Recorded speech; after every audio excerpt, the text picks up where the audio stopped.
नमस्कार, मैं हूं अंकुर और आप देख रहे हैं सत्यहिंदी.com। आइए एक नजर डाल लेते हैं अब तक की सुर्खियों पर। पाकिस्तान में मीडिया में चल रही खबरों के अनुसार इस्लामाबाद स्थित भारतीय उच्चायोग के 2 कर्मचारी इस्लामाबाद पुलिस की हिरासत में हैं। इन 2 अधिकारियों का सोमवार सुबह 8 बजे से पता नहीं चल रहा था। समाचार एजेंसी एनआई के मुताबिक इसके बाद भारतीय विदेश मंत्रालय ने दिल्ली स्थित पाकिस्तानी दूतावास के अधिकारियों को तलब करके इन कर्मचारियों के लापता होने की शिकायत दर्ज कराई। कहा जा रहा है कि जिसके बाद भारत ने पाकिस्तान को सख्त हिदायत दी है। विरोध पत्र में पाकिस्तान से कहा है कि गिरफ्तार किए गए अफसरों को परेशान न किया जाए और न उनसे किसी तरह की पूछताछ की जाए और उनको तुरंत उनकी कार समेत भारतीय दूतावास भेजा जाए। रक्षा मंत्री राजनाथ सिंह ने कहा कि नेपाल और भारत के बीच रोटी बेटी का रिश्ता है। धारचूला लिपुलेख मार्ग को लेकर नेपाल के लोगों के बीच कुछ गलतफहमी हुई है, जिसे मिल बैठकर दूर कर दिया जाएगा। बिहार के चुनाव से पहले सरगर्मियां अपने चरम पर हैं। आरजेडी नेता तेजस्वी यादव ने आज नए पोस्टर का अनावरण किया। इस पोस्टर के जरिए सीएम नीतीश कुमार से आरजेडी ने सवाल किया है कि वे पिछले 90 दिनों से जनता के बीच क्यों नहीं हैं। तेजस्वी ने कहा कि इतने दिनों तक लोगों के बीच न रहकर सीएम ने सिर्फ आराम किया है, जबकि दूसरी तरफ बिहार के मजदूरों गरीबों को चोर बता दिया गया है। तेजस्वी ने कहा कि सीएम ने सभी को भगवान भरोसे छोड़ दिया है। इसके अलावा तेजस्वी ने चुनाव को लेकर नीतीश पर निशाना साधा और कहा कि क्या सीएम लाशों के ढेर पर चुनाव कराएंगे।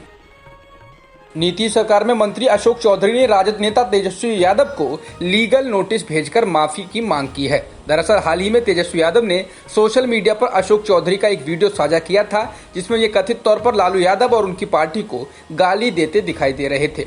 अब अशोक चौधरी ने इस वीडियो को एडिट करा हुआ बताया है और उन पर झूठे आरोप लगाने के लिए तेजस्वी यादव से माफी की मांग की है।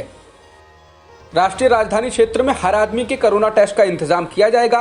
गृह मंत्री अमित शाह ने सोमवार को दिल्ली में हुई एक सर्वदलीय बैठक में यह आश्वासन दिया है। उन्होंने कहा कि राष्ट्रीय राजधानी क्षेत्र यानी दिल्ली, नोएडा, गाजियाबाद, गुड़गांव में कोरोना टेस्ट बढ़ाए जाएंगे। इसके लिए पक्की व्यवस्था की जाएगी। इसका इंतजाम किया जाएगा कि हर आदमी का कोरोना टेस्ट किया जा सके। इसके साथ ही शाह ने कहा कि 20 जून से दिल्ली में रोजाना 18,000 कोरोना टेस्ट कराए जाएंगे।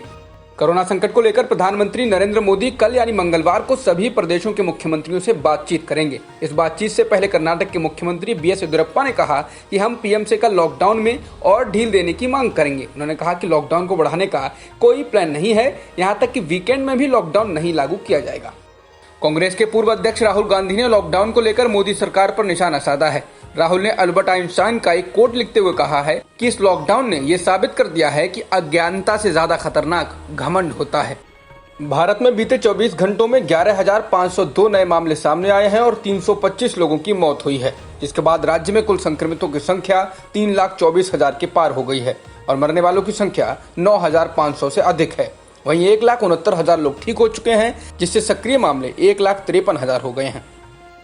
दिल्ली के मुख्यमंत्री अरविंद केजरीवाल ने कहा है कि दिल्ली में लॉकडाउन बढ़ाने को लेकर कोई योजना नहीं है। उन्होंने कहा कि कई लोग ये अटकलें लगा रहे हैं कि दिल्ली में लॉकडाउन बढ़ाने की योजना बनाई जा रही है। ऐसी कोई योजना नहीं है। बिहार के चुनाव से पहले सरगर्मियां अपने चरम पर हैं। आरजेडी नेता तेजस्वी यादव ने आज नए पोस्टर का अनावरण किया। इस पोस्टर के जरिए सीएम नीतीश कुमार से आरजेडी ने सवाल किया है कि वे पिछले 90 दिनों से जनता के बीच क्यों नहीं हैं। तेजस्वी ने कहा कि इतने दिनों तक लोगों के बीच न रहकर सीएम ने सिर्फ आराम किया है, जबकि दूसरी तरफ बिहार के मजदूरों गरीबों को चोर बता दिया गया है।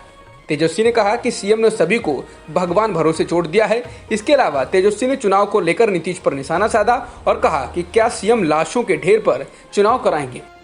अयोध्या में राम जन्मभूमि के अलावा अन्य विवादित धर्म स्थलों पर दावे के लिए वाद का रास्ता खोलने की एक हिंदू संगठन की कोशिश का विरोध करने के लिए एक मुस्लिम संगठन ने सुप्रीम कोर्ट का रुख किया है।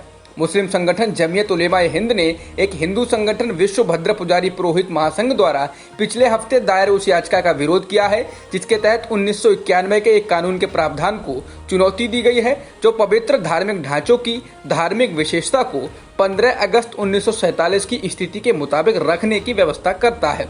वहीं हिंदू संगठन द्वारा उन सभी तीर्थ स्थलों को वापस पाने की मांग की गई है, जिनको आक्रमणकारियों ने बदल दिया था। भारतीय स्टेट बैंक ने अनिल अंबानी से दिवालिया कानून के निजी गारंटी उपबंध के तहत 1200 करोड़ रुपए से अधिक की वसूली के लिए राष्ट्रीय कंपनी कानून न्यायाधिकरण में आवेदन किया है। अनिल अंबानी ने रिलायंस कम्युनिकेशंस और रिलायंस इंफ्राटेल को दिए गए कर्ज के लिए निजी गारंटी दी थी। वीएसपी प्रकाश कुमार की अध्यक्षता वाले न्यायाधिकरण ने गुरुवार को आवेदन पर सुनवाई करते हुए अंबानी को जवाब देने के लिए 1 सप्ताह का समय दिया है। गुजरात में लगातार दूसरे दिन भूकंप के झटके महसूस किए गए। एनसीएस के मुताबिक ये झटके 4.4 तीव्रता के थे और दोपहर 12:57 पर महसूस किए गए। वहीं जम्मू कश्मीर में भी सोमवार तड़के 3.2 तीव्रता के भूकंप के झटके महसूस किए गए हैं। अधिकारियों ने बताया कि इससे किसी तरह के नुकसान की कोई खबर नहीं है। इससे पहले दिल्ली में भी कई बार भूकंप के झटके महसूस किए जा चुके हैं। जॉन्स हॉपकिंस यूनिवर्सिटी के मुताबिक दुनिया में संक्रमितों की संख्या 79,44,000 को पार कर चुकी है और मरने वालों की संख्या 4,34,000 से अधिक है। वहीं वर्ल्डोमीटर्स वेबसाइट के मुताबिक अब तक 41 लाख से ज्यादा लोग ठीक हो चुके हैं।